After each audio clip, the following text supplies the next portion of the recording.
Hello, my earth signs, Taurus, Virgo, Capricorn. This is going to be your Venus retrograde report. I'm going to try to keep it short. Remember to take what resonates and leave what doesn't. This can apply if you are a Taurus sun, moon, or rising, if you're a Virgo sun, moon, or rising, or a Capricorn sun, moon, or rising. Kind of shuffle.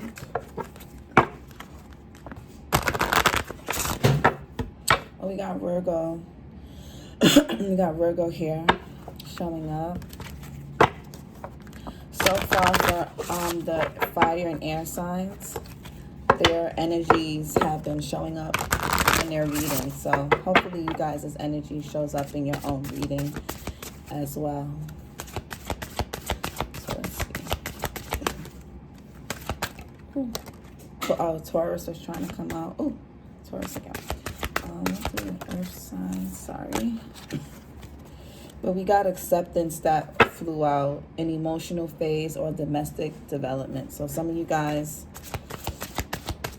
could be going through some type of transitions. The earth signs here. Capricorn, need to know. We got Libra energy here. Bring peace to your life and your relationships will flourish. We got love. So this could be in regards to a romantic relationship for some of you. Some of you guys may be letting go of someone, or someone could be letting go of you. This could have been someone that you've known or been with for some time, like a pretty long time. Or this, and remember, time is fluid. So if this isn't happening now, it could have already happened or will be. So just always keep that in mind. We have Gemini energy here. Rise to challenges as a new path opens. Negotiation.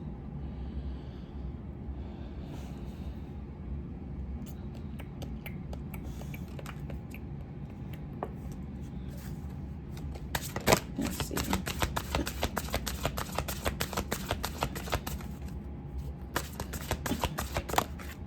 We have Libra energy again. So earth signs, I feel like for you guys, this is giving me a lot of 7th house energy.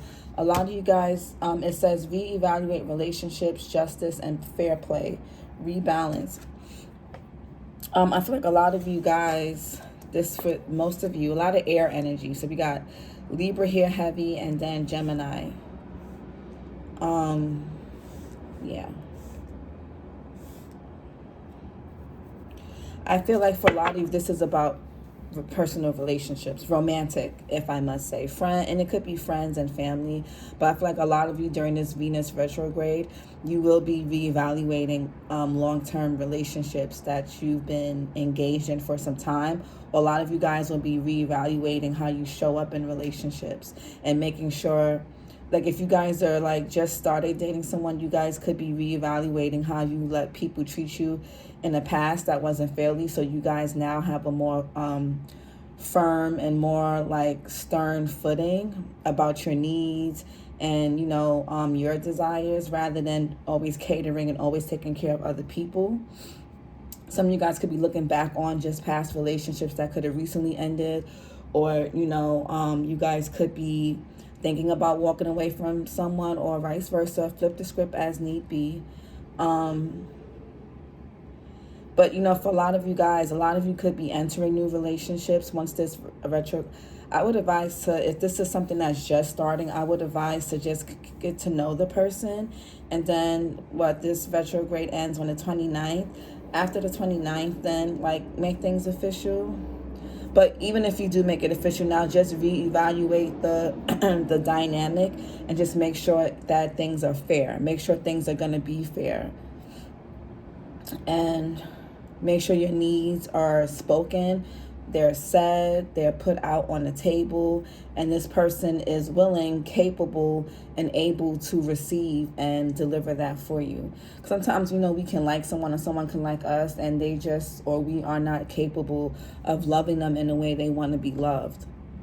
And, you know, there's nobody should be hoarding anyone or holding on to relationships or partnerships with people that can't provide them the satisfaction that they're looking for. Everybody needs to be loved differently.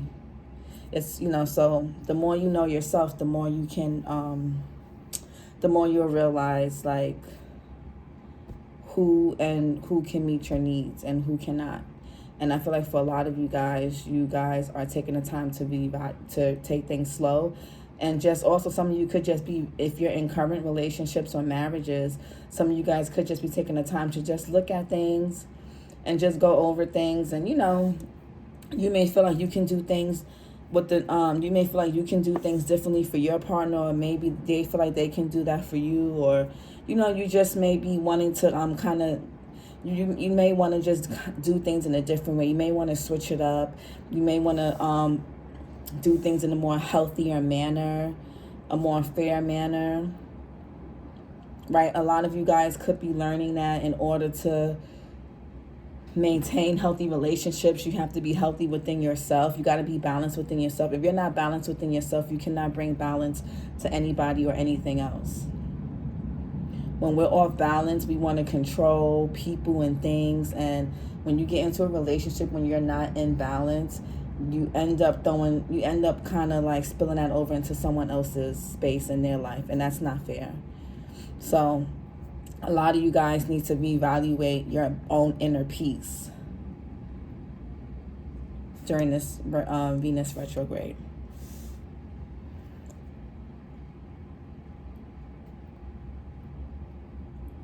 And for those of you who've been in long-term relationships where your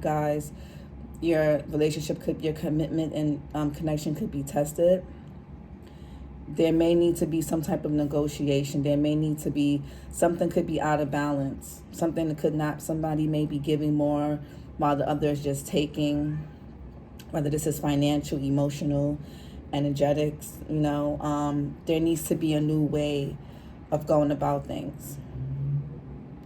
Something may need to be left behind in order for you guys to move forward, or for you individually to move forward, whether it's with this person or not. But this could be how someone is feeling about you. Again, take it, flip it how you need to.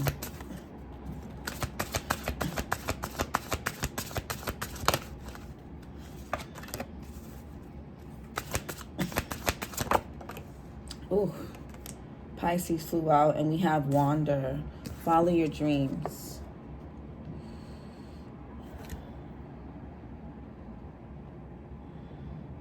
Oh, earth signs, your energy didn't come out in your reading. And interesting, because everybody else's reading, their energy came out. But that's okay. Yeah, I feel like for you guys, boost relation. We have eclipse in Aries, collaboration, boost relationships through teamwork and compromise. I feel like for a lot of you guys, this is in regards to partnerships, friendships, relationships, business. I feel like this is about relationships. A lot of you guys also may realize, like, your codependency to someone has been blocking you from following like what you're supposed to be doing. Or someone may feel like being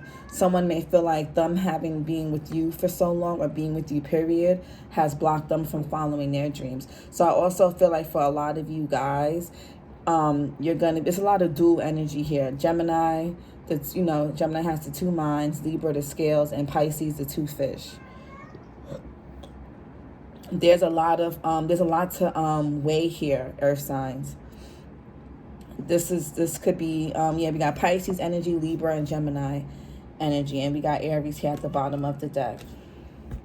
There may be some weighing of pros and cons, or you just may be wondering, like, if this is something that you should be sticking out with, or if you should be letting it go, or someone could be feeling that way towards you.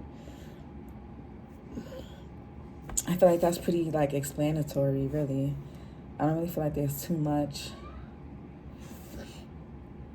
And and there may be certain challenges that come up within your partnerships of all kinds, and you're just going to have to learn how to navigate them differently. A lot of you guys are getting lost in yourselves and just getting frustrated because you want to do things a set way. You're being too black and white, and you need to leave room for gray. Don't be so, try not to be so fixed, and try not to be so Try not to be so like fixed, like things have to be one way. Learn to negotiate. Learn how to like, it's, you know, it's great to be grounded, but learn how to be flexible as well. Learn how to bend, or else it's hard, or else things remain stagnant, and it's hard to move forward when it comes to connections, especially long-term ones. You may also need to focus on pouring into yourself and regaining balance in yourself. You guys could be expecting your partners, your friends, or whoever you're with, dating, to pour into you and be all on you and all about you. And people have their own lives. People have their own dreams to follow. People aren't here to carry your burdens on their back because you don't know what to do with them. So a lot of you guys need to reevaluate how you show up in your connections, how you may also drain people, and how you can be a little smothering and controlling. A lot of that is because a lot of you guys aren't really that happy with yourselves, and you're pouring that into your partnerships. You need to be really careful with that, because your problems isn't your partner's problems. Like, yes, having a partner helps you navigate through them together, but it's not for your partner to carry on their back, because you don't know what to do with it. Because I feel like a lot of you guys are getting triggered in your relationships because, there's a lot of codependency, I feel like, for some of you. Or you could have been dealing with somebody that was codependent. So some of you guys are trying to regain balance after breaking out of relationships. And some of you guys are needing to like rebalance yourselves while you're in them, so that your relationships don't get stale, and so that your partners don't continue to like back away more, which is going to frustrate you more, which is going to make you more clingy and codependent. So make sure you are balanced. Make sure you're pouring into yourselves, and make sure you're following your dreams. Make sure you're following your passions, so you're not expecting to be up your partner's ass 24/7, or whoever you're texting or talking to's ass 24/7. Make sure you have a life of your own. Okay? When relationships become codependent, there's no fairness and balance. Somebody's always going to end up giving more. Or someone's always going to feel like they have to walk on eggshells. And nobody wants to be with anybody that they feel like they have to walk on eggshells for. So just keep that in mind. And I will talk to you guys later. Oh, and for some of you, negotiations that came up. If you guys have families with someone, or you guys share kids with someone, some of you may be going separate paths, and for others of you, you guys may be just trying to find a way to like negotiate things for the kids or kid without being together, but also like, I guess co-parenting, you would call it that. I guess some of you guys are trying to navigate a way to do that, and it could be challenging because you could be used to, you could have been with this person for a long time, known them for a long time. Or you could just be, there just could be some issues around attachment and abandonment, and that kind of interferes with the whole parenting style of the situation, and it could be affecting. We got Taurus here. It could be affecting the kids, or the kids, however many you have. So just keep that in mind, and I will talk to you guys soon. Bye.